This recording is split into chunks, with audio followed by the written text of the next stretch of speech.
So, hold on. So, I melted some peanut butter. Peanut, back up. Please. Please, Peanut. I know you smell the peanut butter, but come on now. Give me some room. God damn, Peanut. But this is peanut butter in here. I just got like 3, spoonfuls of peanut butter, right? And I just melted it in the microwave for like a minute and like 15, 20 seconds. And I got some popcorn, right? Now, it's my first time doing this. Like I said before, I like peanut butter and I like popcorn, but sometimes 2 things don't make a positive.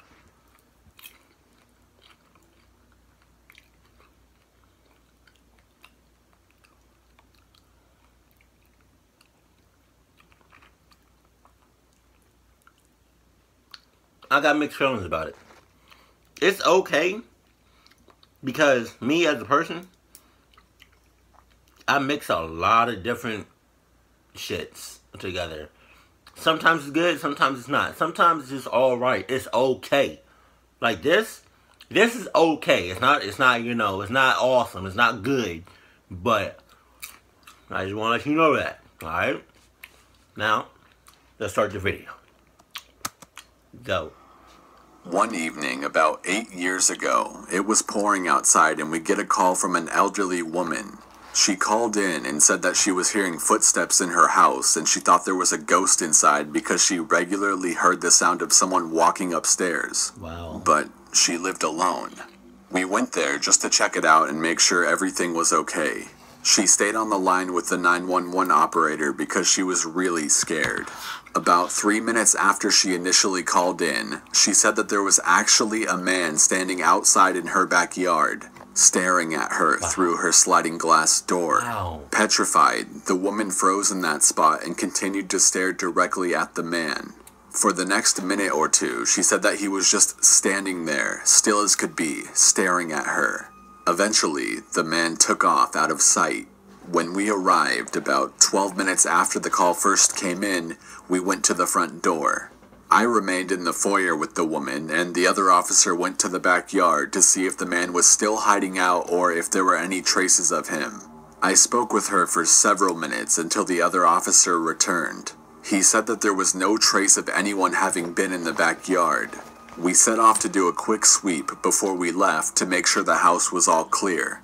In her living room, the room that has the sliding glass door, we discovered a trail of mud and footprints inside the house. I asked the woman if she had been outside at all that day or if anyone had been over to visit her. She said no, that she lived alone and that no one had come by to visit her. The woman was very old, probably around 85, and had very poor eyesight and was hard of hearing, as elderly people tend to be. The woman obviously had seen the man's reflection and mistakenly thought he was in front of her, on the other side of the glass, in her backyard. In reality, he had been standing only a few feet behind her in the same room while she had been talking to 911. Nothing was stolen, broken, or out of place, so we don't know what his intentions were. Who knows what would have happened had she not stayed on the line with the operator. I know it sounds like something out of a campfire story, but it was honestly one of the most unnerving and creepy experiences I have ever had while on duty. What the fuck? That's crazy. He was right there. That fucking creep. I was a 911 dispatcher for about 5 years out of school. One night, I got a call from a lady at a residence in town. 911, what is your emergency? Is this the police? No shit. She was freaking out, heavy breathing, scared, shaking voice. I've taken many calls like this, and from the sound of her voice, this was not going to be a routine call. I sat up straight and my heart started to pump faster. Yes, ma'am. What is your emergency? There's someone in my house. She trailed off, very breathy and genuine, but not loud and freaking out. Okay, are you located at... Insert house address here. Yes.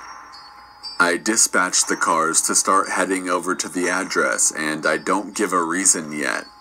Okay, do you know who this person is? Well, no, I don't think it's... I know this sounds so crazy. I think there's a ghost in my house. I would have There's been noises, left. and I know there's a ghost right in the other room. I can hear it right now. At this time, the sergeant asks me the reason of the call, and why I sent him and 2 other cars without explanation. Normally, you'd send 1 car to something like that. It's suspicious activity, I told him. What activity? He demanded over the radio, which was a fair question. Sir, the caller is claiming there is someone in the house, and she believes it to be a ghost. Silence on the air for about a minute. 10-4, is all he said. By the time they got there, the ghost was gone, and the poor lady was a freaked out mess. And she kept apologizing for calling us. Hey, bruh. Oh, no. See, if I was a police officer, first of all, I would be the worst police officer, security guard, ever. Like, I would not check shit out. If you was calling me, and you was this old lady, right, you was calling me, and you had the same exact situation going on, I'm not going out there to check nothing out. You best believe that, right? I swear to goodness, I would have been like, oh, it's a ghost at your house? Okay, well, bitch, I suggest you start running. Point blank, I'm not checking nothing out. That's it. You better have your new Adidas on, and you better start hauling ass. That's all I'm saying. I know you old, but you better move as fast as you can. That's all. God damn, that shit sucks. Sorry, I can't do anything. Sorry. Click, hang up. Nah, hey, I'm sorry. Hey, y'all may say I'm a bad person, but hey, fuck, I'm not gonna go over there. The fuck, the ghost might fuck me up. You know, shit. The old lady might be in cahoots with the ghost. You don't know that shit. You better take that chance, bruh. You can't know. Fuck that. Don't take that chance. Whew. Okay. Don't take that chance. That's all I'm saying. It was real, she kept repeating. The officers later told me that her sincerity actually freaked them out a lot, and when they searched the house, guns drawn, even they were scared. No. Yeah, y'all can go over there. I'm not going over there. The fuck? I was called to a home of an older woman, mid-60s I'd say. She reported that there were ghosts in her attic or basement every night for the past week or so. So I go in and I don't hear anything. I check the basement and the attic as she shows me around. I shine my light in the attic, but I don't see anything. The basement had lights on, but still nothing to be seen. A week goes by and I get called back to her house again, but this time I'm working a night shift. I go in and check the basement. Nothing. I check the attic and there's a man with ragged, torn clothes huddled in a corner. Apparently, he was climbing in her window on cold nights. While there were no ghosts, it really did freak me the fuck out to see someone crouched in her attic. We arrested him, but dropped the charges since what he needed was help more than a record. He was homeless, and we helped him find a shelter to go to for future needs. Fucking me. I haven't seen him since. It's my job to help people, protect and serve, and all that, and I try to take it to heart. I did my best to help both the resident and the trespasser. I farted. I'm sorry. I had to let it out. My uncle was the sheriff of a small town in New Mexico. He was the most hardcore person in our family, super straight-laced, never really bullshitted, and wasn't at all a joker. So when he told this story, which is backed up by my aunt, we all believed it without question. A local reporter named Bob D. would always show up at any major police activity from the police scanner. Big car wrecks, fires, anything worth maybe reporting in the local paper. Everybody on the force knew Bob D. He was always around at least once or twice a week at various police activities. Now, Bob was a bit of a joker himself. He would mess with people by flicking behind their ears. People would react to the flicks, thinking it was a bug, only to turn around and see it was Bob just joking around. Everybody liked Bob. Unfortunately, Bob had bad lung cancer and died pretty suddenly. His wife buried him, which was against his wishes. He wanted to be cremated. For the next couple of weeks after his funeral, people kept talking about seeing Bob at car wrecks, fires, all the same stuff he used to report on. There were 20 to 30 reports like this from civilians and members of the force. My uncle, however, didn't buy it. That is, until the night he and my aunt showed up at our house, gun drawn, pale as paper. We asked him what the hell happened, and he had to sit down, take his breath, compose himself, and start to outline what happened. Just a note, this is a guy that I never saw get rattled by anything. He said, my aunt and him were sitting on the couch in their house watching TV. My uncle kept scratching at his ear over and over. Finally, my aunt asked him what the problem was, and he turned around just in time to see their bedroom door open. Bob D. was standing there in the doorway, clear as day. My uncle jumped up and started cussing and got my aunt's attention, who turned to see him there too. As soon as they both made eye contact with him, Bob smiled, turned, and walked across the living room and out their front door. He closed the door behind himself and was gone. My uncle got control of himself and ran outside, gun drawn, looking for Bob, but he was gone. And at that point, they ran over to our place. We went over there and didn't see anything, but my aunt and uncle stayed at our place that night. At work the next day, all the guys on the force were giving my uncle lots of "we told you so." People around town said they saw Bob D. show up at police scenes for at least another 2 to 3 months. My dad saw him in our dark room in our basement with a friend. He was flicking their ears in the dark. During the 3rd month, people that saw him kept saying he was looking worse and worse. My uncle saw him 2 more times, each time confirming that he was looking more and more worn down.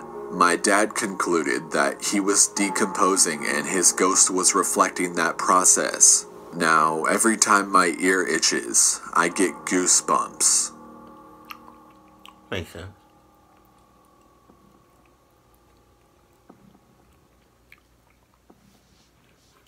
I worked as a police officer in a small town in rural Nebraska. Back in the 90s, I was patrolling through town in the winter. We had several abandoned houses in town, but one seemed to have the attraction of copper thieves, so we were told to keep an eye on it.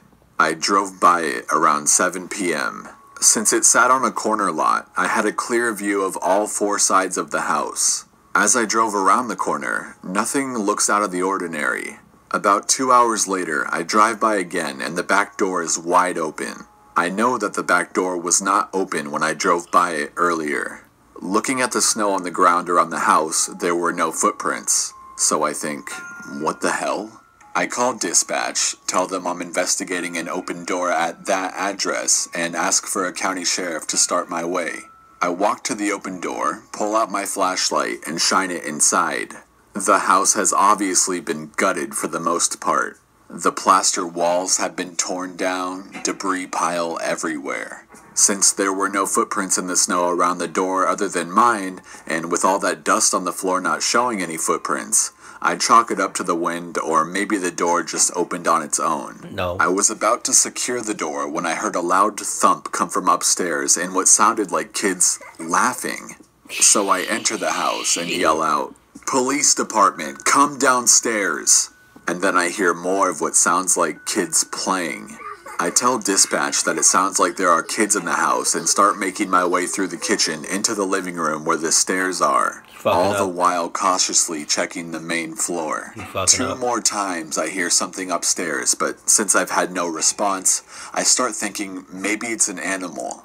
Still, I hear what I swear was kids laughing. I head upstairs and it gets all quiet.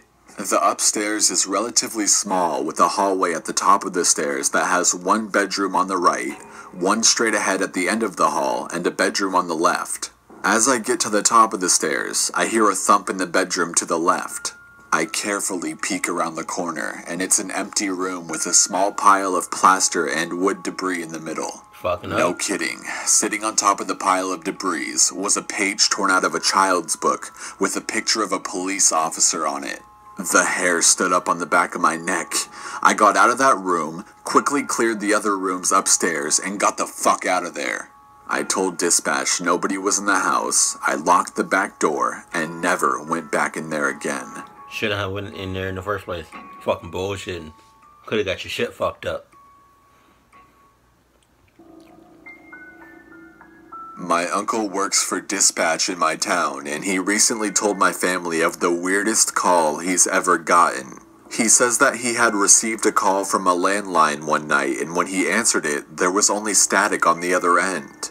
This happened 2 more times. Finally, he calls a squad to go check out the address from the caller ID. When the cops get there and walk into the house, they immediately saw that there was a dead body. The person had been dead for 5 months. Damn. The craziest part about it was that there was no electricity or any other utility working. So there was no way they should have been able to get those calls into dispatch. But if they hadn't, who knows how long that person's body would have stayed there.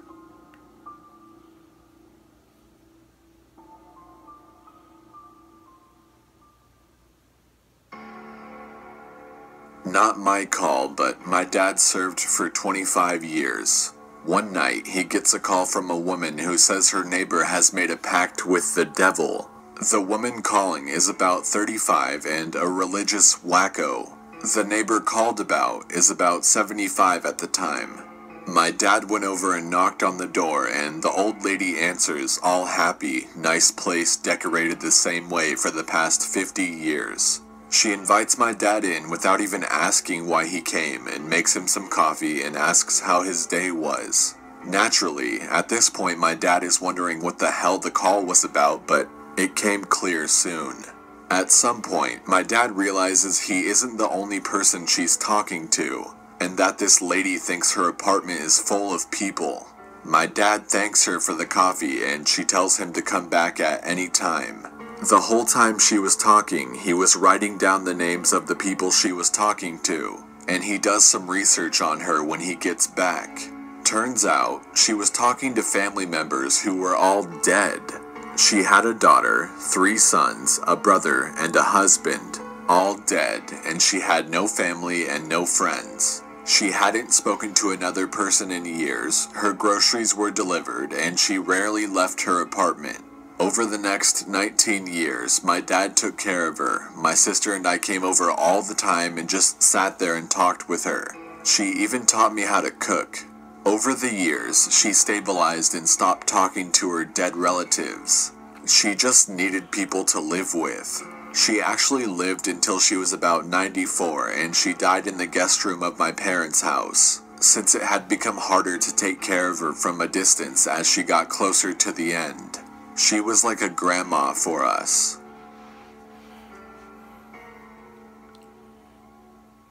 How y'all doing? Y'all good? A call goes out for reported screaming, and it's mid-January.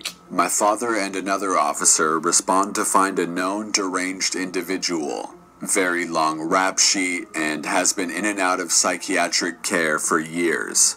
Sitting on the front porch holding a double-sided wood-splitting axe. Steam is coming up off the grass, and there are chunks lying all over the lawn. Upon interviewing the suspect, he admits that he and a friend were playing poker.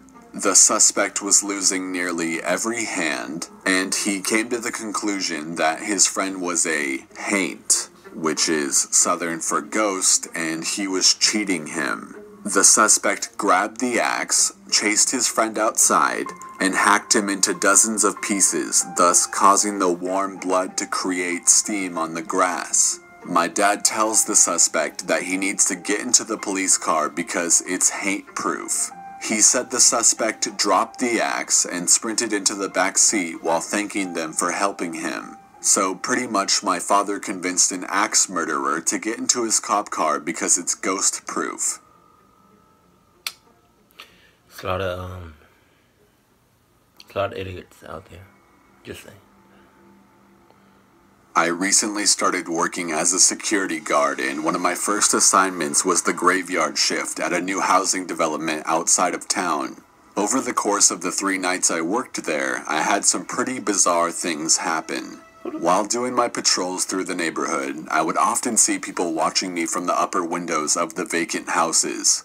But when I would enter the house to investigate, they would be empty.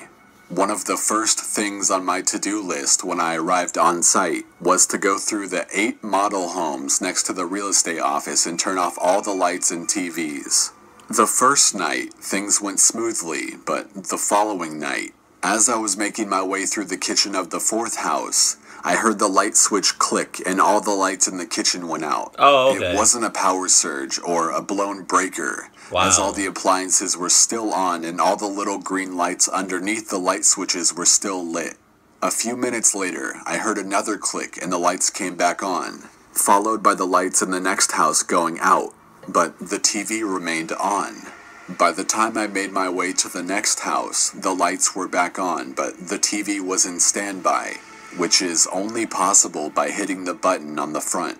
As I was finishing up in the last house, I looked out the window and saw that the 2nd house and 3rd house were lit up again.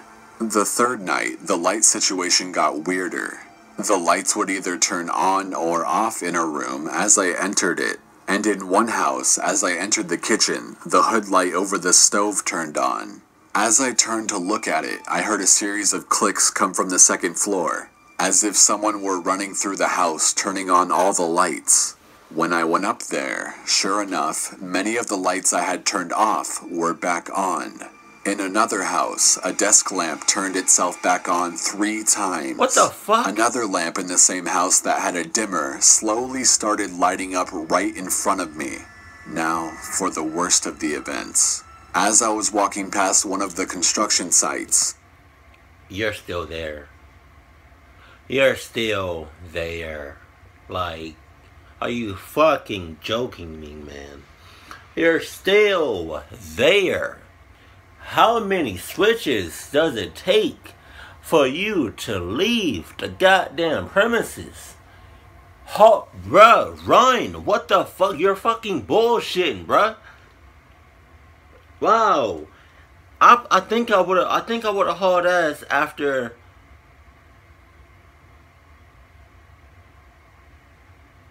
the 2nd light turned off or on. I don't, because after the first time, I'm like, okay, like, electrical, whatever, something's going on. Second time, alright, fuck it. Fuck everything. And I'm out. Just that simple. I saw what appeared to be a skunk walk behind the porta potty. When it walked back out, however, it appeared to look more like a black Shih Tzu. It proceeded to change size, shape, and color several more times right in front of me. Wow. Doberman, Bloodhound, Tan Mastiff, then finally a yellow lab, before running off into the dark. I'm willing to concede all of these can be chalked up to my mind and eyes playing tricks, or a timer gone haywire. I was assured there wasn't one, but this last one defies logical explanation. As I was walking back to the office around 2:30, I glanced up at one of the houses. As I did, something hit me in between my left pec and shoulder, hard enough to stagger me. I weigh 250 pounds, so I'm not exactly little. It felt as if someone were walking the opposite direction on the sidewalk and shoved their way past me. I have since asked my supervisors not to assign me to that site ever again.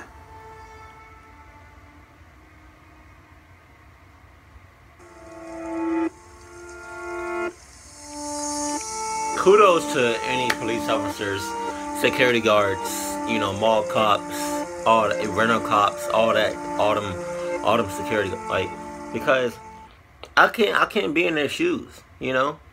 They put their lives on the line, right, to protect us. I just, like, they go through a lot of shit, you know, and one of those things is paranormal shit. Like, I'm already a bitch, but, like, you can't be no bitch and be a police officer. Like, that shit don't add no. That shit don't add up. That's all I'm saying. You know? It doesn't. It doesn't. That's like being a bitch, being a scared little bitch is like saying, you know, and you want to be a police officer. It's like saying, you know, I'm gonna fuck the baddest woman on the whole east side of America. I'm gonna give her the best goddamn deal she has ever gotten. But I'm a virgin though. Really? How you gonna do that? How you gonna do that, brother? You're a virgin.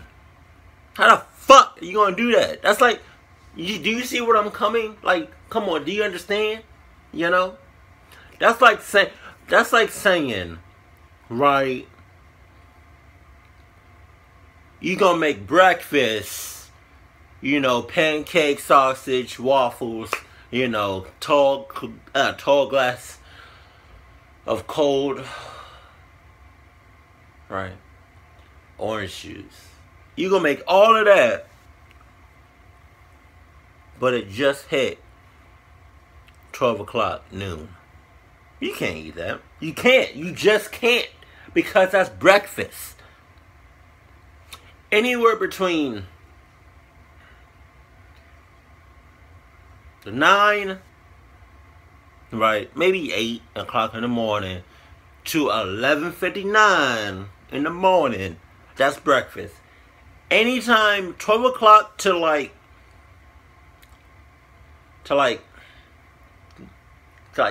4 is like lunch.